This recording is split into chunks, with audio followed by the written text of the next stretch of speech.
Sa pagdinegosyo, sipag, determinasyon at dedikasyon ang kailangan. It's a brand new day! At dahil ubos na po ang sukang atsara regular, tara, gawa na tayo. Pero bago yan, outfit check muna tayo.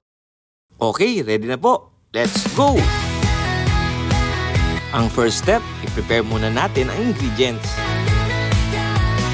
Sa bawat luto ko, may masarap na sikreto.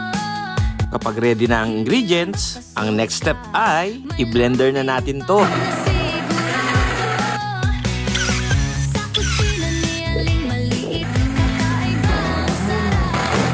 After i-blender ng mga ingredients, i-mekos-mekos na natin to.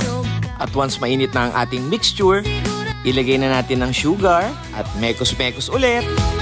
And lastly, i-mix na po natin yung asin. Palamagin po muna natin bago natin isalin sa ating mga bottles. Sa mga gustong umorder, nasa comment section po ang link. See you po on my next vlog!